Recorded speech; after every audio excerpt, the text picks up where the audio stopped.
سہیل صاحب، کیا واقعی میں ایسا ہے یہ حکومت جب سے آئی ہے جو اقدامات کر رہی ہے، خاص کر 26 کے بعد سے جو حالات ہو گئے ہیں اس کے بعد ہم ہر قسم کا آئین قانون کیا سوال اٹھائیں بالکل ہی بیکار ہے؟ نہیں دیکھیں، کویسچن یہ ہے کہ بہت ساری باتیں جو ہے وہ ارشاد بھٹی صاحب کی درست بھی ہوں گی، لیکن بہت ساری باتیں درست نہیں بھی ہیں۔ چاہے جو بھی ہے، جتنی بھی پی ٹی آئی کے ساتھ زیادتیاں ہوئیں یا جو بھی ہوا، دیکھو الٹیمیٹلی آپ کو پارلیمنٹ سے بہت سارا کچھ کروانا پڑتا ہے۔ آپ اگر فرض کریں فوج کی سٹرکچرل چینجز ہیں، عملی طور پر تو وہ پہلے ہی آپ کو پتا ہے چیف آف آرمی سٹاف جو تھے وہ پہلے بھی کمانڈ انہی کے پاس تھی، لیکن اس کے لیے آپ کو فارملی کانسٹیٹیوشن کے اندر تبدیلی کرنی پڑی۔ اس کا مطلب ہے کانسٹیٹیوشن کی کچھ امپورٹنس تو ہے ابھی بھی، وگرنہ کیا ضرورت تھی؟ جس طرح پہلے کام چل رہا تھا اسی طرح چلتا رہتا۔ پھر دوسری بات یہ ہے کہ اوورآل بھی فرض کریں یہ ملک کو اگر ہم نے دیکھنا ہو تو ہم سارے کانسٹیٹیوشن کے تحت رہ رہے ہیں۔ اگر فرض کریں کانسٹیٹیوشن کی کوئی خلاف ورزی بھی کر رہا ہے تو اس کو کانسٹیٹیوشن کی خلاف ورزی تو سمجھیں گے۔ ہم یہ نہیں مان سکتے کہ ملک کے اندر ٹوٹل انارکی پیدا ہو چکی ہے، ٹوٹل کانسٹیٹیوشن ختم ہو چکا ہے، ٹوٹل ایڈمنسٹریشن ختم ہو چکی ہے، سب کچھ یہاں ختم ہو چکا ہے۔ فرض کریں اگر کہیں خرابی بھی ہے تو ہم اس کے خلاف ہم یہی کہیں گے نا کہ واپس آئین کی طرف جائیں۔ گورنر راج لگانا ہے تو اس کے لیے آئین کو دیکھیں۔ آپ یہ تو نہیں کر سکتے کہ اچانک اٹھ کے گورنر بنا دیں اور آئین کو نہ دیکھیں۔ ارشاد بھٹی صاحب اور میں اور ہم سب یہاں بیٹھے ہیں، یہ بھی ایک کانسٹیٹیوشنل فریڈم کی وجہ سے بیٹھے ہیں، وگرنہ کل کو یہ بھی بند ہو جائے تو ظاہر ہے اس پہ بھی ایک کانسٹیٹیوشن نے ہمیں حق دیا ہوا ہے جس کو ظاہر ہے ہو سکتا ہے محدود کیا گیا ہو، لیکن ابھی تک ہم بول تو سکتے ہیں، ابھی تک ہم کانسٹیٹیوشن کی بات تو کر سکتے ہیں۔ ابھی کانسٹیٹیوشن کے اندر امینڈمنٹ کی ضرورت پڑی، مجھے اس سے اختلاف ہے، لیکن ہوا تو پارلیمنٹ کے ذریعے ہے، ہوا تو سیاسی پارٹیوں کے ذریعے ہے۔ مجھے اس سے شدید اختلاف ہو سکتے ہیں، لیکن مجھے کئی اسمبلیوں سے اختلاف رہے، کئی قوانین سے اختلاف رہے، لیکن وہ ویلڈ ہو گئے جب اسمبلی نے اس کو پاس کر لیا۔ تو ایک ٹوٹل دیکھیں، ایک ٹوٹل بے اطمینانی ناامیدی جو ہے وہ مناسب نہیں ہے۔ ہم جس ڈسپنسیشن میں رہ رہے ہیں اس میں کئی دفعہ 4 تو مارشل لا لگ چکے ہیں ملک کے اندر، اس کے باوجود we stick to the constitution. Ultimately کسی نے کانسٹیٹیوشن کو نل اینڈ وائڈ 73 کو نہیں قرار دے سکا، ٹھیک ہے۔ اس کی وجہ یہ ہے کہ اس میں 100 سال کی اسپریشنز ہیں۔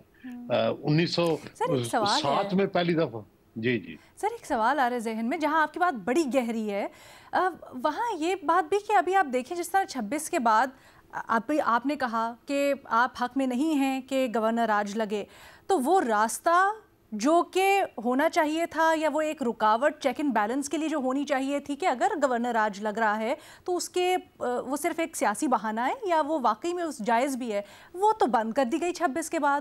تو کیا ابھی بھی ہم یہی کہیں کہ سب صحیح ہے اور ہوپ لیس نہیں ہے؟